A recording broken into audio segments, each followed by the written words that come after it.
So then the second thing is making contact. I know that as we're kind of starting this sport and getting used to it, it's a little bit scary to make contact with somebody that's running at you, right? But if you approach them and you break down your feet as you're approaching them and sit and put your hand on their hip or use your forearms, you're going to be a better defender. As opposed to keeping this distance and just dancing with Meg and doing whatever she's doing, I'm not taking anything away from her by doing that. As opposed to keeping this distance and just dancing with Meg and doing whatever she's doing, I'm not taking anything away from her by doing that. Okay? So, first, look at their hips. Second, break down your feet and make contact. And then the last thing I want you guys to focus on today is taking something away. So, if Meg is a dominant right-handed player, which way should I force her as a defender? Left.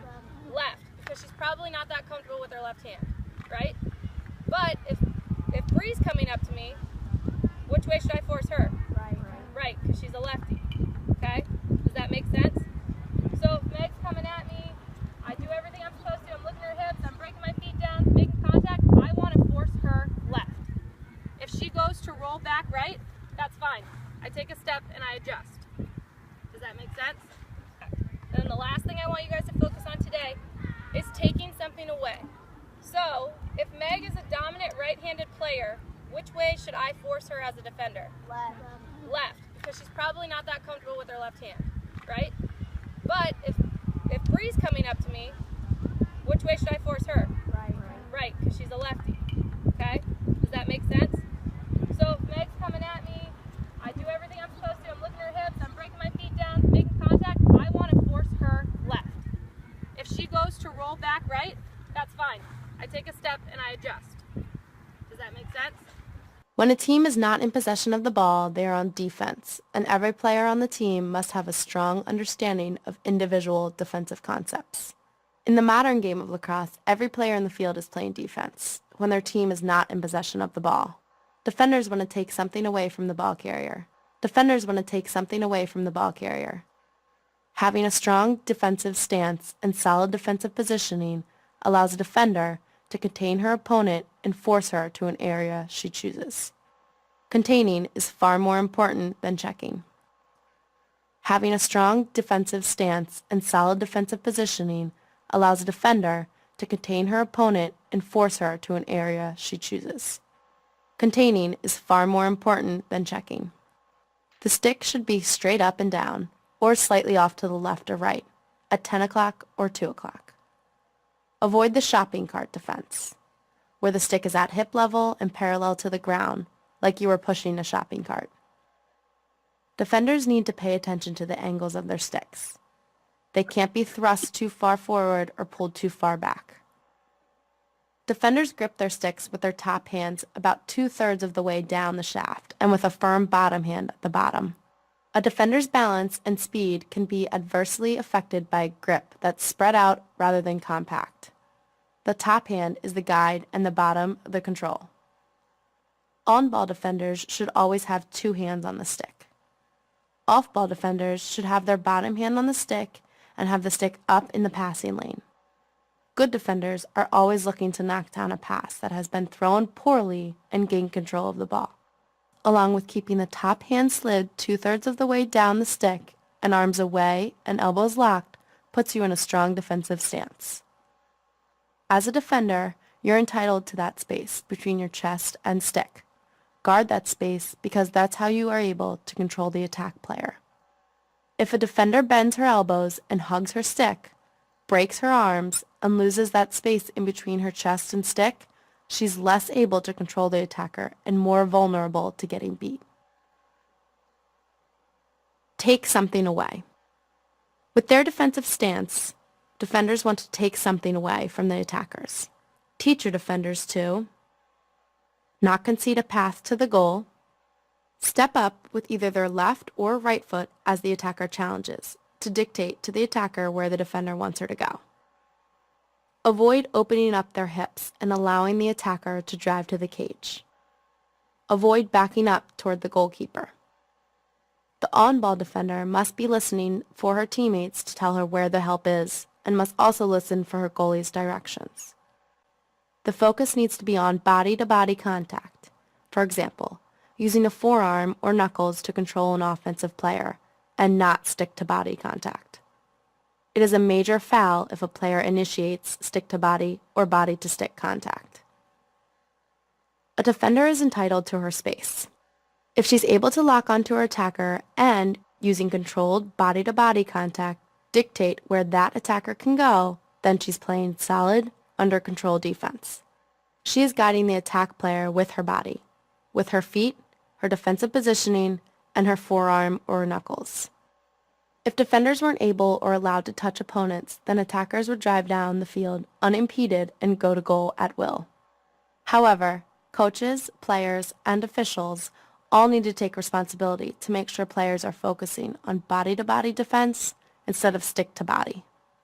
Through well-executed individual defensive positioning, defenders can influence the movements of an offensive player with the ball by forcing her into a double team, to take a poor angle shot, to her non-dominant side. Is close the space between her and Katie.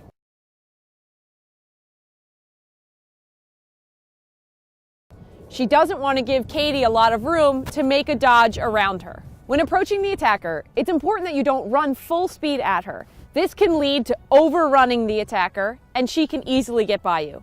It can also affect your balance. Attackers are going to try to make a move. They're going to put on a lot of different dodges, trying to get you off balance. Maintaining your balance by keeping your knees bent, making sure that you're not putting too much weight into either one of your feet, is going to allow you to successfully stop a dodge. Another key component to on-ball defense is making contact. This is an area where the referees are going to look for unsafe play, so you have to understand how to do it. As Caitlin approaches Katie, making sure that she stays balanced, the contact that she puts on Katie needs to maintain a certain level of safety. She cannot extend her elbows and knock Katie off balance. She needs to keep her elbows bent, and she needs to keep her feet moving. One thing that a lot of coaches will tell you about defense is that you've got to have the attitude that you are dictating what the attacker does versus the attacker dictating what you do. As you approach your attacker, you want to make sure that you are directing her path. That means that you've got to pick one side or the other and continue to force her down into that direction. So remembering some of the fundamentals with on-ball defense is a controlled approach. Break down your feet, make safe, legal contact with your attacker, and direct her in the space that you want her to go in. Next thing I want to do is take something away. I'm going to drop, step back, and just take something away. The same thing the other way. Drop, step back, take something away.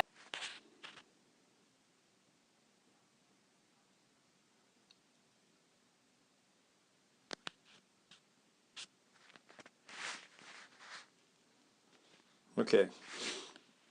What I want to show you here is, look at the way this girl shuffles her feet. A lot of girls click their heels. In other words, they bring their heels together whenever they're shuffling. And if they do that, they could get caught in mid-shuffle when somebody decides to change direction on them and go the other way. 23 doesn't do that. 23 does an excellent job of maintaining her feet width and a good defensive posture here. All right, along with good distance between her feet that never really changes much more than that distance at any one point. Okay, and as a result, a fairly decent stick handler who looks like she's good with her right and her left is still unable to get by 23. The other thing I like is we're pretty sure we know where 23 wants to keep number 18 from going. 23 has her stick upfield here so that 18 is not going to be able to get over the top. Now, I don't think she's left-handed, but she's got her left-handed up on top, and this is something that's unique to me and the way I like to coach it. But if you're trying to keep somebody from going this way, the only way to keep yourself square on that attacker is to get the stick in the hand in the direction that you want it to be to deny that attacker the lane. And that's what 23 does.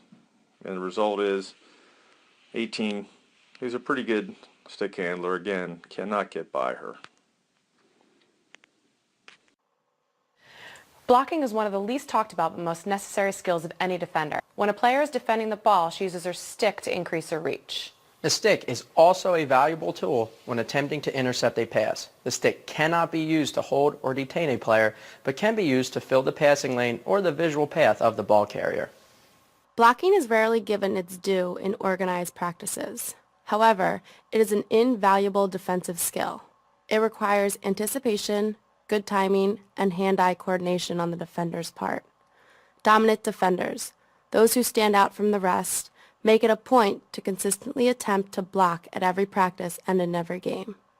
Gaining and maintaining possession of the ball is always on their minds.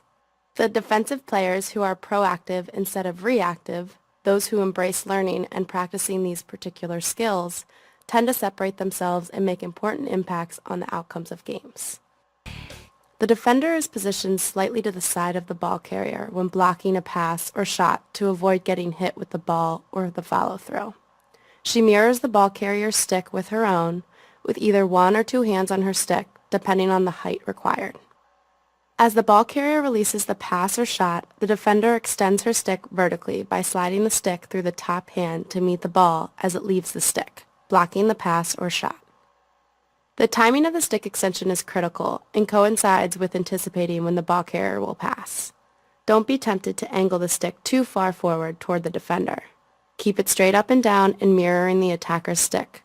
Too much of an angle cuts down on the timing of the block and can get the defender off balance, allowing the attacker to gain an advantage. Once the ball is blocked, the defender must step in front of her opponent, between her and the ball, and pick up the ground ball. Error. Defender swings and mistimes the block. Correction. Focus on mirroring the attacker's stick. Go straight up with the stick and do not swing.